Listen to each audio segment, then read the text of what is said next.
जय श्री राधे कृष्णा। आप सभी को राधा अष्टमी की हार्दिक शुभकामनाएं। राधा अष्टमी भाद्रपद मास के शुक्ल पक्ष की अष्टमी तिथि को मनाई जाती है। साल 2023 में शनिवार के दिन यानी 23 सितंबर को राधा अष्टमी मनाई जा रही है। तो आज के वीडियो में आप सुनेंगे राधा अष्टमी व्रत कथा। वीडियो पसंद आता है तो वीडियो को लाइक करके चैनल को सब्सक्राइब करना बिल्कुल मत भूलिएगा।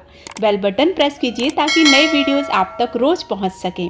राधा जी भाद्रपद मास के शुक्ल पक्ष की अष्टमी तिथि को श्री वृषभानु जी के द्वारा किए गए यज्ञ और हवन से उत्पन्न हुई थी। इस तरह से राधा जी वृषभानु की पुत्री कहलाईं।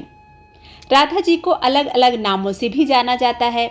वृषभानु दुलारी, नवल किशोरी, कृष्ण प्रिया, वृंदावनेश्वरी, इन सभी नामों से राधा रानी को पुकारा जाता है। कृष्ण जन्माष्टमी की तरह ही राधा अष्टमी का भी बहुत महत्व होता है। राधा जी को श्री कृष्ण की प्रेमिका के रूप में माना जाता है। अगर आप भी श्री कृष्ण जी के लिए व्रत रखते हैं तो आपको राधा रानी के लिए भी व्रत रखना चाहिए। मान्यता है कि इन दोनों व्रतों का पूर्ण रूप से और पूरे विधि विधान से पालन करने पर सभी तरह के दुख और कष्टों का अंत हो जाता है। राधा कृष्ण एक दूसरे से जुड़े हुए हैं। राधा जी का नाम श्री कृष्ण जी से पहले आता है। दोनों को निश्चल प्रेम का प्रतीक माना जाता है। अगर आप राधा जी को प्रसन्न कर लेते हैं तो श्री कृष्ण जी अपने आप ही प्रसन्न हो जाते हैं। और कहा भी जाता है कि राधे राधे कृष्ण मिला दे। तो आइए अब राधा अष्टमी की व्रत कथा का रसपान कीजिए। पौराणिक कथाओं के अनुसार एक बार देवर्षि नारद जी ने भगवान शंकर जी के श्री चरणों को प्रणाम करके पूछा, हे भगवान, मैं आपका दास हूँ, बतलाइए श्री राधा देवी लक्ष्मी हैं या देव पत्नी महालक्ष्मी हैं या सरस्वती हैं? क्या वे अंतरंग विद्या हैं या वैष्णवी प्रकृति हैं? बताइए कि वे वेद कन्या हैं या देव कन्या हैं अथवा मुनि कन्या हैं? भगवान भोले शंकर बोले, हे मुनिवर, अन्य किसी लक्ष्मी की बात क्या कहें? कोटि कोटि महालक्ष्मी उनके चरण कमल की शोभा के सामने तुच्छ कही जाती हैं। हे नारद जी, एक मुंह से मैं अधिक क्या कहूँ? मैं तो श्री राधा के रूप लावण्य और गुण आदि का वर्णन करने में अपने को असमर्थ पाता हूँ। उनके रूप की महिमा कहने में भी मैं लज्जित हो रहा हूँ। तीनों लोकों में कोई भी ऐसा समर्थ नहीं है जो उनके रूपादि का वर्णन करके पार पा सके। उनकी रूप माधुरी जगत को मोहने वाले श्री कृष्ण को भी मोहित करने वाली है। यदि अनंत मुख से चाहूं तो भी उनका वर्णन करने की क्षमता मुझ में नहीं है। नारद जी बोले, हे प्रभु, श्री राधिका जी के जन्म का महात्म्य सब प्रकार से श्रेष्ठ है। हे भक्तवत्सल, उसको मैं सुनना चाहता हूँ। हे महाभाग, सब व्रतों में श्रेष्ठ व्रत श्री राधा अष्टमी के विषय में मुझको सुनाइए। श्री राधा जी का ध्यान कैसे किया जाता है, उनकी पूजा अथवा स्तुति किस प्रकार से होती है, यह सब मुझसे कहिए। हे सदाशिव, उनकी चर्या, पूजा विधान तथा अर्चन विशेष सब कुछ मैं सुनना चाहता हूँ। आप बतलाने की कृपा करें। शिव जी बोले, वृषभानुपुरी के राजा वृषभानु महान उदार थे। वे महान कुल में उत्पन्न हुए और सब शास्त्रों के ज्ञाता थे। अणिमा महिमा आदि 8 प्रकार की सिद्धियों से युक्त श्रीमान धनी और उदार चेतता थे। वे संयमी, कुलीन, सद्विचार से युक्त थे। श्री कृष्ण के आराधक थे। उनकी भार्या श्रीमती श्री कीर्तिदा थीं। वे रूप यौवन से संपन्न थीं और महान राजकुल में उत्पन्न हुई थीं। महालक्ष्मी के समान भव्य रूप वाली और परम सुंदरी थीं। वे सर्व विद्याओं और गुणों से युक्त कृष्ण स्वरूपा तथा महापतिव्रता थीं।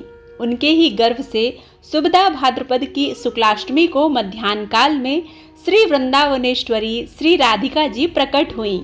हे महाभाग, अब मुझसे श्री राधा जन्म महोत्सव में जो भजन पूजन अनुष्ठान आदि कर्तव्य हैं उन्हें सुनिए।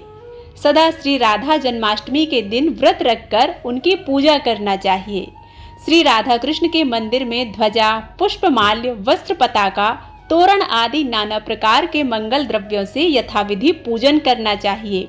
स्तुति पूर्वक सुवासित गंध, पुष्प, धूप आदि से सुगंधित करके उस मंदिर के बीच में 5 रंग के चूर्ण से मंडप बनाकर उसके भीतर षोडश दल के आकार का कमल यंत्र बनाना चाहिए। उस कमल के मध्य में दिव्य आसन पर श्री राधा कृष्ण की युगल मूर्ति पश्चिमाभिमुख स्थापित करके ध्यान पाद अर्घ्यादि से क्रम पूर्वक भली भांति पूजा करें। भक्तों के साथ अपनी शक्ति के अनुसार पूजा की सामग्री लेकर भक्ति पूर्वक सदा संयत चित्त होकर उनकी पूजा करें।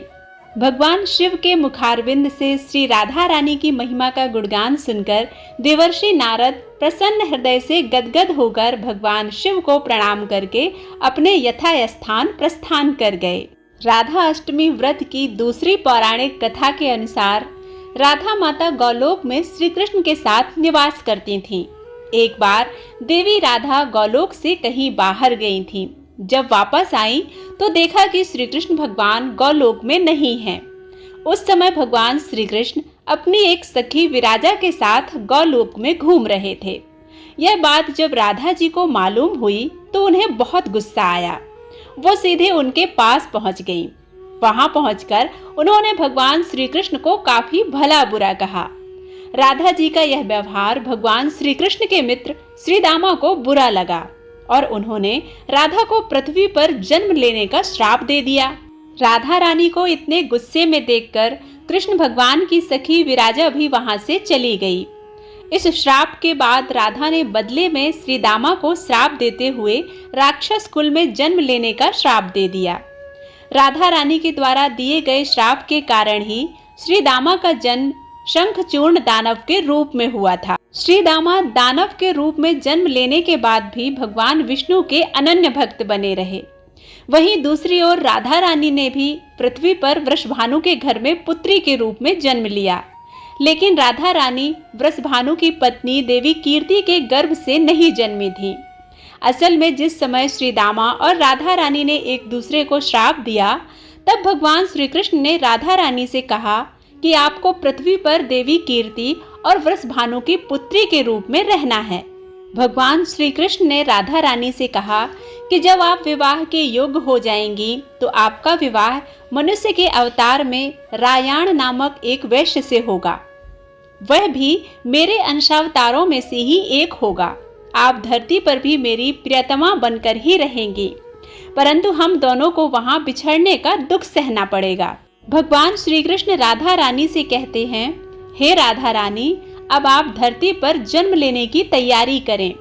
सांसारिक दृष्टि से देवी कीर्ति गर्भवती हुई हैं और उन्हें प्रसव भी हुआ है, लेकिन देवी कीर्ति के गर्भ में योग माया की प्रेरणा से वायु का प्रवेश हुआ और उन्होंने वायु को ही जन्म दिया। जब वह प्रसव पीड़ा से गुजर रही थीं, उसी समय वहां देवी राधा रानी एक प्यारी सी कन्या के रूप में प्रकट हो गई। जिस दिन राधा रानी प्रकट हुई वह भाद्रपद मास के शुक्ल पक्ष की अष्टमी तिथि का दिन था। इसलिए भाद्रपद मास के शुक्ल पक्ष की अष्टमी को राधा रानी अष्टमी के रूप में जाना जाता है। इस दिन भगवान श्री कृष्ण और राधा रानी की पूजा की जाती है। इस व्रत को करने से हमें सभी सांसारिक सुख आनंद प्राप्त होते हैं। मान्यता के अनुसार इस व्रत को करने से धन की कमी कभी नहीं होती और घर में बरकत बनी रहती है। बोलो जय श्री राधे कृष्णा।